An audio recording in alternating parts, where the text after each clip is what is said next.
The Reggie Lewis Track and Athletics Center has begun operation as a site for COVID-19 vaccinations. The arrangement was made possible in partnership with the Boston Public Health Commission and Roxbury Community College, which uses the center for its athletic programs. To tell us about the partnership is the college president, Dr. Valerie Roberson. Thank you very much for being with us again, Dr. Roberson. Thank you for having me. I want to ask you about how this got all started, at least from the point where the college itself got involved. How did that work? Mhm. So, since the vaccine became available, several community colleges have been in conversations across the state about how we could be helpful. And so it was already something that we had considered. When the Boston um, Health Commission gave us a call, then we were already ready and receptive to the idea. And since that point, we had to make our facilities ready to be able to um, be hospital worthy. This is kind of a different function that we're accustomed to with our athletics. And we've had several conversations about what we can do really in partnership to make sure that we're getting members of our community signed up for the vaccine. Well, the Reggie Lewis Center, obviously, it's an athletic facility, but I know it mainly as a community space with all these other kinds of events there. So, what does that mean in the minds of people in, let's say, Greater Roxbury? Mhm. I think the issue around vaccines, especially in communities of color, is an issue of trust. People have to feel like this is a safe thing to do. And so, really, when you start thinking about the Reggie Lewis, and it's a place where people from the community regularly come, as you mentioned, they are students that know members of our staff or um, regularly interact with us, and their families that attend RCC. So generally, it's not just one sibling that it attends; it's several brothers and sisters, it's moms and dads that have also attended, and so we've built up that level of trust. And I think that that's really, I hope, something that's going to encourage people to feel comfortable to come there and receive their vaccines. I can't talk about a mass distribution site without thinking about how the center was used not so long ago by Tito Jackson giving away turkeys before Yes, Thanksgiving. absolutely. Yes. So as you said, this is a place where people come for a variety of reasons, and they feel safe and welcome there. Well, but this is also a lesson in science, including for some of the students at RCC. How is this playing for them between what's happening now with the pandemic and the whole history about medical science and some things that did not go out the way they should have? Yeah. So, that's that whole history in terms of a lack of trust between the medical community and communities of color is very real for many individuals. And even not just from a historic standpoint, but there are plenty of people right now that are not having the best encounters with the medical profession. And it's something that really I think that we have to be able to talk about. I've noticed that several churches and the clergy in the area have started to have these conversations. There's conversations in schools. And so we have to use these community sites and trusted individuals to kind of get people beyond those trust issues that they have, because those things are real. Of course, one of the things that we're getting, at least at the outset from the Reggie Lewis Center, is that there are problems with reaching, I think, the main population that was intended with this vaccination site. What do you see happening next with that? Well, I think that the Boston Health Commission is going to be very responsive, and we've already talked to them in terms of some suggestions about having people on site that can speak multiple languages, that can deal with people that just walk in kind of confused and looking for information. I believe if they are, staffed in a way that they can really have these conversations with individuals, that will go a long way.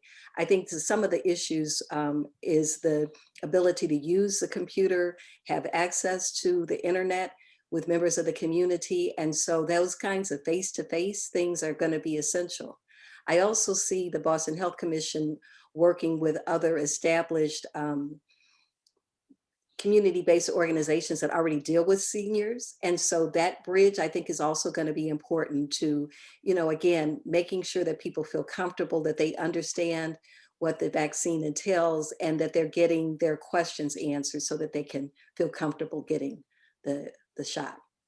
I imagine one of the reasons for the trust gap around the, the medical establishment and the community is who works in the healthcare field and who makes decisions in the healthcare field. And at the college, you're trying to be part of the solution. So tell us a little bit about that. Yeah, that's absolutely true. We've had longstanding programs in the health sciences, and they are very popular. People in the health community want our students because our students speak several languages. They are members of the community, and it's nothing like the difference between asking your neighbor about your health concern than going into a formal site with doctors and nurses that you don't know. We have programs that start everywhere from phlebotomy all the way through an associate's degree in nursing. We also offer rad tech. And so these are areas where, we hope that our community is represented and that people, again, feel more comfortable seeking them out for healthcare. When people hear about the healthcare field, they think of doctors grade grubbing to get your way into medical school, and then having to pay all these high costs of the education itself. Mhm. But if you have a high school student who's thinking about this and they're feeling a little intimidated, what would you say to them? Well, I think that there are several ways to just kind of put your toe in the water, so to speak.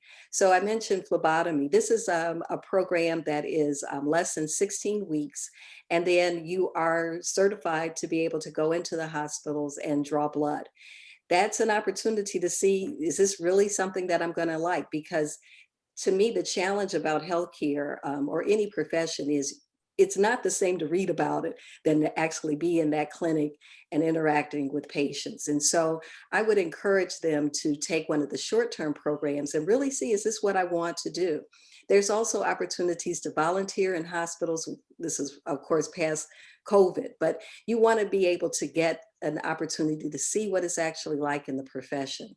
And the other thing I'll add is that RCC has some very lifelike labs. And so our human patient simulators will talk to you, they can demonstrate symptoms. And again, that's another way to just kind of see, is this something that's going to make me squeamish?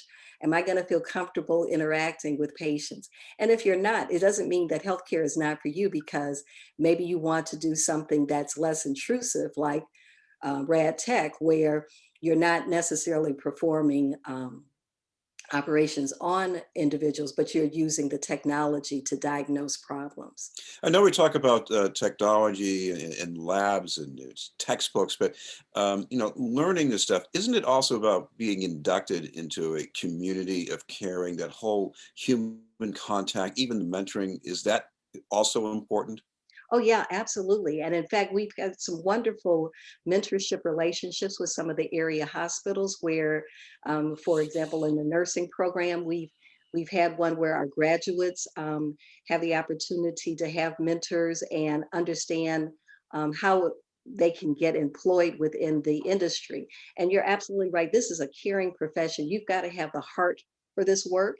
And I think that, all the way through your program, you are having opportunities to work together as a team. You're interacting with the faculty. You've got clinicals that you have to do. So you're getting lots of times to see, am I going to fit in to this community? Well, finally, Doctor, we should mention that if people want to find out more information, especially about the courses at the college and how they relate to the health fields, where can they find some more details? Sure. Our website is www.rcc.mass.edu. Great. Thank you very much for taking the time to join us. Absolutely. My pleasure. Dr. Valerie Roberson, the president of Roxbury Community College.